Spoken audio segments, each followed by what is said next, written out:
नमस्कार. आज आपल्या हातात काही अ, अशी कागदपत्रं आहेत जी एका अत्यंत गुंतागुंतीच्या पण तितक्याच आकर्षक विषयावर बोलतात. विषय आहे शाश्वत सुवार्ता. हम्म. आता हा शब्द ऐकायला खूप मोठा वाटतो, पण या कागदपत्रानुसार ही फक्त एक शिकवण नाहीये. नाही, अजिबात नाही. ही तर संपूर्ण सृष्टीच्या निर्मितीमागची एक विशाल योजना आहे. एक असा प्रकल्प ज्याचं अंतिम ध्येय आहे सृष्टीला परिपूर्ण बनवणं. हो, आणि परिपूर्ण या शब्दावर इथे खूप जोर आहे. या स्रोतांनुसार देवाने सृष्टी निर्माण केली, पण ती निर्मिती म्हणजे ती अजून अपूर्ण आहे. अपूर्ण. हो, ती तेव्हाच पूर्ण होईल असे हे म्हणतात, जेव्हा निर्माण केलेले जीव पापावर पूर्णपणे विजय मिळवतील. आणि हे कसं साध्य करायचं याची संपूर्ण ब्लूप्रिंट म्हणजेच शाश्वत सुवार्ता. अच्छा. यातील मूळ कल्पना तशी खूप साधी आहे, पण तितकीच गहन आहे. जेव्हा निर्माण केलेल्या जीवांना देवाची खरी प्रीती समजते, तेव्हा ते स्वाभाविकपणे देवावर परत प्रेम करू लागतात. आणि हेच प्रेम त्यांना पाप करण्यापासून थांबवतं. म्हणजे हे सगळं प्रेमाभोवती फिरते. बरोबर. पण मग ह्यात पाप, दुःख, नियम हं, आणि तारण हं, या सगळ्या गोष्टी कशा बसतात?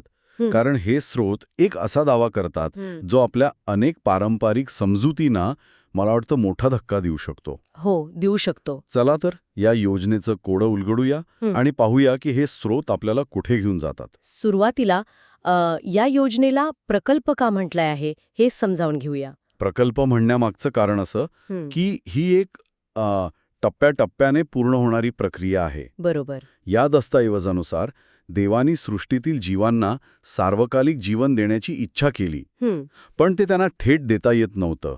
का? कारण त्यांच्यात पाप करण्याची क्षमता होती. हं, त्यामुळे पापाचा समूळ नाश करणं हे या प्रकल्पाचं मुख्य उद्दिष्ट बनलं. अच्छा. आणि यासाठी देवाने खूप अनोखा मार्ग निवडला. हं, तो स्वतः एक सृष्टीजीव बनून हं. म्हणजे पुत्राच्या रूपात जगात आला. हं. त्याने आपल्या कृतीतून आणि विशेषतः वधस्तंभावरच्या बलिदानातून आपली खरी प्रीती प्रकट केली. जेव्हा इतर सृष्टीजीव ही प्रीती पाहतात आणि आणि ती स्वीकारतात, तेव्हा त्यांच्या मनात देवाबद्दल कृतज्ञतेचं आणि प्रेमाचं बीज पेरलं जातं. आणि याच प्रेमामुळे ते पाप करणं थांबवतात, असा यांचा तर्क आहे. हो. पण मग इथेच माझा पहिला प्रश्न येतो. जर ही योजना इतकी सरळ आहे, तर मग जगात इतकं पाप आणि इतका गोंधळ का आहे? कारण ही प्रीती समजणं आणि स्वीकारणं ते तितकं सोपं नाही. आणि इथेच या स्रोतांमधला सगळ्यात धक्कादायक आणि कदाचित वादग्रस्त मुद्दा येतो. कोणता? सामान्यपणे आपण पाप किंवा पतन, द फॉल, याकडे एक मोठी चूक, एक अपघात म्हणून पाहतो की नाही? हो, बरोबर. पण हे स्रोत सांगतात की हेलेल, ज्याला सैतानही म्हटलं जातं, आणि आदाम यांचा पतन हे काही अपघात नव्हतं, अपघात नव्हतं? मग काय होतं? तर ते देवाच्या मोठ्या योजनेचा एक आवश्यक आणि पूर्वनियोजित भाग होता. एक मिनिट हा. हे मी बरोबर ऐकतोय का? हं? तुम्ही म्हणताय की पापाचा जगात प्रवेश ही एक पूर्वनियोजित रचना होती. हो. म्हणजे सृष्टीला तिच्या अंतिम ध्येयापर्यंत पोहोचवण्यासाठी पापाची गरज होती, असे यांचं म्हणणं आहे. बरोबर. हा विचारच हा मुळात अनेक पारंपरिक धारणांना छेद देणार आहे. याचं समर्थन हे स्रोत कसं करतात? बरोबर. हा मुद्दा पचायला जड आहे, हं. पण या दस्तऐवजांचा तर्क समजून घेणं महत्वाचं आहे. त्यांच्या मते देवाची खरी प्रीती आणि त्याचा न्याय हे संपूर्ण सृष्टीसमोर सिद्ध करण्यासाठी वधस्तंभाची घटना अत्यावश्यक होती. ठीक आहे, वधस्तंभ महत्वाचा होता. हो, पण वधस्तंभ तेव्हाच शक्य आहे जेव्हा कोणीतरी वधस्तंभावर खेळायला तयार असेल आणि कोणीतरी त्याला खेळणारे असतील. अच्छा, म्हणजे या योजनेच्या यशस्वीतेसाठी पापी लोकांची आवश्यकता होती. बापरे. त्यामुळे हेलेल आणि आदाम यांच्या पतनाचा उपयोग देवाने आपल्या मोठ्या योजनेनुसार केला. हे वाचायला विचित्र वाटू शकतं, पण या स्रोतांनुसार देवाने त्यांच्या स्वातंत्र्याचा अनादर केला नाही. मग तर त्याला माहीत होतं की ते स्वातंत्र्याचा कसा वापर करतील, आणि त्यांनी त्या घटनेला आपल्या योजनेत समाविष्ट करून घेतलं. ठीक आहे, म्हणजे हे एका मोठ्या पटकथेसारखं आहे, जिथे नकारात्मक पात्रांचीही एक महत्वाची भूमिका असते. हो, तुम्ही तसं म्हणू शकता. हे चक्रावणारं आहे. पण जरी इतकी मोठी आणि गुंतागुंतीची योजना आहे, तर ती सामान्य माणसापर्यंत पोहोचते कशी? ती लागू कशी होते? तिचे काही टप्पे किंवा स्तर आहेत का? असं काही या कागदपत्रांमध्ये सांगितलं आहे का? हो, नक्कीच. ही योजना 3 स्पष्ट टप्प्यांमध्ये विभागलेली आहे, आणि हे समजून घेण्यासाठी आपण एक वैद्यकीय उपमेचा वापर करू शकतो, जी या स्रोतांच्या तर्काशी जुळते. ठीक आहे. समजा तुम्हाला एक गंभीर आजार झाला आहे. पहिला टप्पा आहे देवाचा नियम, ज्याला पहिला करार असंही म्हणतात. हां. याला कोरियन भाषेत युल्पब म्हटलं आहे. हा नियम म्हणजे तो डॉक्टर जो तुम्हाला निदान करून सांगतो की तुम्हाला हा आजार आहे. अच्छा. म्हणजेच हा नियम पापाची ओळख करून देतो. तो आपल्याला सांगतो की आपण आजारी आहोत, पण तो आपल्याला बरं करू शकत नाही. म्हणजे तो फक्त आरसा दाखवण्याचं काम करतो. अगदी तसंच. तो आपल्याला आजाराची जाणीव करून देतो, पण औषध देत नाही. अगदी बरोबर. मग येतो दुसरा टप्पा, पुत्राचा नियम किंवा वधस्तंभ. हे आहे त्या आजारावरचं औषध. उपचार. हो, उपचार. वधस्तंभावरच्या बलिदानाने पापाची क्षमा मिळते. हे औषध घेतल्यानंतर तुमचा आजार बरा होतो, म्हणजे पापांची क्षमा होते. पण इथेच गोष्ट संपत नाही. नाही का? नाही. केवळ औषध घेऊन भागत नाही. आजार परत येऊ नये यासाठी तुम्हाला तुमची रोगप्रतिकारशक्ती वाढवावी लागते. बरोबर. हो, बरोबर. तुम्हाला परत निरोगी होण्यासाठी शक्ती आणि योग्य आहार हवा. अगदी बरोबर. आणि तिथेच तिसरा टप्पा येतो. तिसरा टप्पा. तिसरा आणि सर्वात महत्वाचा टप्पा आहे पवित्र आत्म्याचा नियम, ज्याला नवा करार म्हणतात. ही ती शक्ती आहे जी तुम्हाला कायमस्वरूपी निरोगी राहण्यास मदत करते. अच्छा. पवित्र आत्मा पापावर विजय मिळवण्यासाठी आंतरिक बळ देतो. थोडक्यात सांगायचं तर पहिला नियम निदान करतो, दुसरा नियम उपचार करतो, आणि तिसरा नियम कायमस्वरूपी आरोग्य देतो. बरोबर. हे 3 टप्पे वेगवेगळे दिसत असले तरी ते एकाच मोठ्या तारण योजनेचे अविभाज्य भाग आहेत. ही उपा खरंच खूप मदत करते. निदान, उपचार आणि कायमस्वरूपी आरोग्य. पण ही योजना यशस्वी झाली आहे हे संपूर्ण सृष्टीला कसं कळणार? म्हणजे यावर विश्वास का ठेवावा याचा काही पुरावा आहे का? कारण या स्रोतांमध्ये पहिले फळ किंवा कोरियन भाषेत छत यळमे, छोट योलमे या संकल्पनेचा वारंवार उल्लेख आहे. त्यांची नेमकी काय भूमिका आहे या योजनेत? हा खूप महत्वाचा प्रश्न आहे. कारण या संपूर्ण योजनेचा पायाच तो पुराव्यावर अवलंबून आहे. पहिले फळ म्हणजे ते लोक जे या योजनेचे जिवंत पुरावे आहेत. जिवंत पुरावे? हो. हे असे हुतात्म साक्षीदार आहेत जे देवाच्या आज्ञा पूर्णपणे पाळतात आणि केवळ पापावरच नव्हे तर मृत्यूवरही विजय मिळवतात. त्यांचं पुनरुत्थान म्हणजे रेझरेक्शन हा संपूर्ण सृष्टीसाठी एक निर्विवाद पुरावा असतो की देवाची योजना काम करते. अच्छा. त्याच्या आज्ञा पाळल्या जाऊ शकतात आणि मृत्यू हा शेवट नाही. म्हणजे हे देवाच्या बाजूचे स्टार विटनेस आहेत? हो. तसं म्हणता येईल. त्यांच्या उदाहरणामुळे इतर सृष्टीजीवांच्या मनातील देवाबद्दलची शंका दूर होते आणि त्यांना देवाच्या प्रेमावर व न्यायावर विश्वास ठेवायला आधार मिळतो. तंतोतंत. जेव्हा बाकीची सृष्टी पाहते की काही मानव जे त्यांच्यासारखेच होते ते पापावर आणि मृत्यूवर विजय मिळवू शकले, तेव्हा त्यांचा देवावरील विश्वास दृढ होतो. ही पहिली फळं कोण आहेत याचीही विभागणी या स्रोतांमध्ये केली आहे. अच्छा, कोण आहेत ते? पहिले आणि सर्वात महत्वाचे फळ म्हणजे स्वतः येशू ख्रिस्त, ज्यांना झोपलेल्यांतील पहिले फळ म्हटलं आहे. दुसरे म्हणजे पेंटेकॉस नंतर पवित्र आत्मा प्राप्त झालेले संत, ज्यांनी देवासाठी आपलं जीवन दिलं. आणि तिसरा गट म्हणजे शेवटच्या काळात प्रकट होणारे 1,44,000 लोक. 1,44,000? हो. या तिसऱ्या गटाचं पुनरुत्थान हा देवाच्या प्रीती आणि न्यायाचा अंतिम आणि निर्णायक पुरावा असेल, जो पाहून संपूर्ण सृष्टी देवाला स्वीकारेल असा या कागदपत्रांचा दावा आहे. एक मिनिट, पण ह्यात एक नैतिक प्रश्न निर्माण होतो असं मला वाटतं. काय? जर काही निवडक पहिल्या फळांच्या बलिदानाने किंवा त्यांच्या पुनरुत्थानाने बाकीची सृष्टी वाचणार असेल, तर याचा अर्थ असा होतो का की बाकीच्यांच्या निवडीला किंवा विश्वासाला तितकं महत्त्व नाही? म्हणजे काही लोकांच्या पुण्याईवर इतरांचा उद्धार अवलंबून आहे का? हे स्रोत याबद्दल काही सांगतात का? हा एक अत्यंत वैध आणि गहन प्रश्न आहे. या स्रोतानुसार याचा अर्थ असा नाही की इतरांच्या निवडीला महत्त्व नाही. मग पहिलं फळांचं काम इतरांना जबरदस्तीने बदलण्याचं नाही, तर त्यांना एक मार्ग दाखवण्याचा आहे. ते एक आदर्श किंवा एक शक्यता, एक पॉसिबिलिटी सादर करतात. उदाहरणार्थ, जसे एखादा गिर्यारोहक एव्हरेस्ट सर करून परत येतो, तेव्हा तो इतरांसाठी एक मार्ग तयार करतो. तो हे सिद्ध करतो की हे शिखर सर करता येतं. बरोबर. याचा अर्थ असा नाही की बाकीच्यांना चढावं लागत नाही, पण आता त्यांच्याकडे एक नकाशा आणि विश्वास असतो की हे शक्य आहे. अच्छा.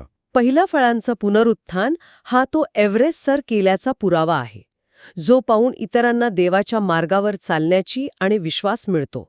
प्रत्येकाला स्वतःचा प्रवास पूर्ण करावाच लागतो. समजलं. म्हणजे ते मार्गदर्शक आहेत, इतरांच्याऐवजी परीक्षा देणारे नाहीत. बरोबर. ठीक आहे. तर मग आपण त्या तिसऱ्या टप्प्याकडे परत येऊया. पवित्र आत्म्याचा नियम. एखादी व्यक्ती पाप करणं थांबवते कशी? हे केवळ स्वतःच्या इच्छाशक्तीवर अवलंबून आहे का? की मी आता पाप करणार नाही असा निश्चय केल्याने होतं? या कागदपत्रानुसार अजिबात नाही. आणि इथेच या शिकवणीचं सार आहे. जर हे केवळ इच्छाशक्तीवर अवलंबून असतं तर पवित्र आत्म्याच्या नियमाची गरजच नसती, की नाही? बरोबर. या स्रोतांचा स्पष्ट दावा आहे की सृष्टीतील जीव स्वतःच्या बळावर, स्वतःच्या प्रयत्नांनी देवावर खऱ्या अर्थाने प्रेम करू शकत नाहीत किंवा देवाच्या आज्ञा 100% पाळू शकत नाहीत. हे केवळ देवाच्या कृपेने, विशेषतः पवित्र आत्म्याद्वारेच शक्य होतं. पण हे प्रत्यक्षात कसं घडतं? पवित्र आत्मा असं काय करतो ज्यामुळे अशक्य गोष्ट शक्य होते? याचं वर्णन करताना हे स्त्रोत म्हणतात की पवित्र आत्मा देवाचा नियम दगडाच्या पाट्यांवर नाही तर मनुष्याच्या हृदयावर कोरतो. हृदयावर कोरतो? हो. आता हे वाक्य खूप काव्यात्मक वाटतं, पण याचा एक व्यावहारिक अर्थ आहे. काय अर्थ आहे? हृदयावर कोरतो म्हणजे काय? याचा अर्थ असा की पूर्वी जे नियम बाहेरून लादलेले वाटायचे, जसं की हे करू नको, ते करू नको, ते आता आतून स्वतःच्या इच्छेने पाळले जातात. जसं आपल्याला आपल्या आवडत्या व्यक्तीला दुखवायचं नसतं, तसंच देवावर प्रेम निर्माण झाल्यावर त्याच्या आज्ञा मोडण्याची इच्छाच होत नाही. अच्छा. ती एक सक्ती न राहता सवय आणि स्वभाव बनून जाते. आज्ञा पाळणं हे एक कर्तव्य किंवा भीतीपोटी केलेली कृती न राहता ती प्रेमाची एक नैसर्गिक अभिव्यक्ती बनते. म्हणजे हे एक वरदान आहे, कमाई नाही. आपण ते स्वतःच्या मेहनतीने मिळवू शकत नाही. अगदी बरोबर. यासाठी एफिसकरांस 2:8 या वचनाचा वारंवार संदर्भ दिला जातो. तिथे स्पष्ट म्हटलं आहे की तारण हे कर्मांनी नाही तर ते देवाचे दान आहे. ही प्रक्रिया अशी आहे, पवित्र आत्मा येतो, तो व्यक्तीला देवाची खरी प्रीती, जी वधस्तंभातून प्रकट झाली, ती समजण्यास मदत करतो. त्या समजेतून त्या व्यक्तीच्या मनात देवावर प्रेम करण्याची भावना निर्माण होते. आणि त्या प्रेमामुळे देवाच्या आज्ञा आपोआप हृदयावर कोरल्या जातात आणि त्यांचं पालन करणं सहज आणि नैसर्गिक होऊन जातं. ठीक आहे. तर ही संपूर्ण योजना प्रेमावर आधारित आहे आणि ती पवित्र आत्म्याच्या कार्यामुळे शक्य होते. हो.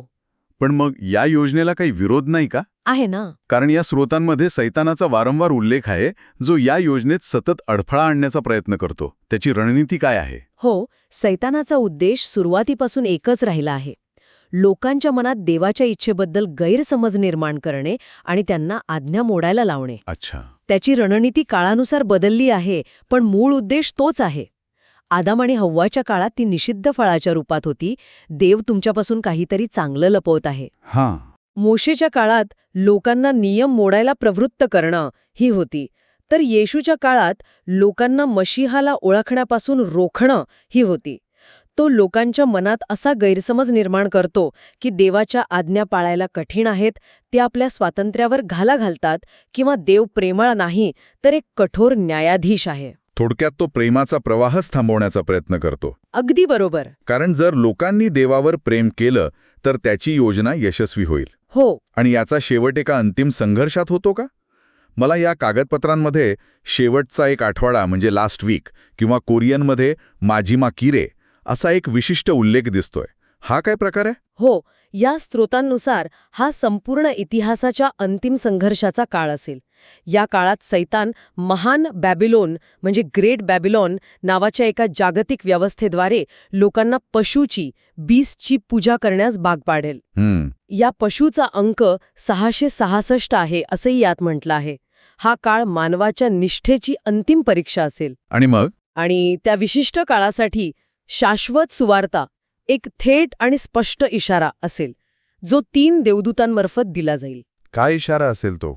केवळ निर्माणकर्त्या देवाची उपासना करा, त्या बॅबेलमधून बाहेर या आणि पशूची खूण घेऊ नका.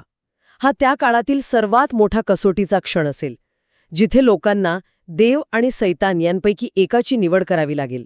तर या सगळ्या चर्चेचा आपण आढावा घेऊया.